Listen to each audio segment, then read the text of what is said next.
really don't learn most of the stuff until you're actually doing it. Yeah. Like the satin pillowcase trick. I know. I love that. I know. Yeah, and then the pineapple, or like braiding my Wait, hair. what's the pineapple? Like when you take all your curls and you just put them at the top. Yeah.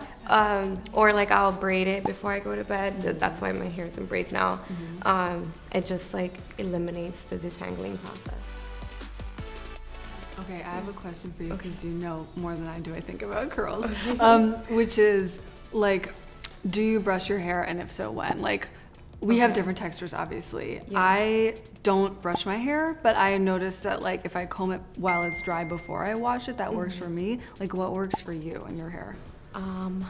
Well, if we're just talking about a curly, you know, hairstyle, no brush. Right, no brush. No brush. Okay, Like, yes. don't come near me with a brush. It's gonna make my hair so frizzy.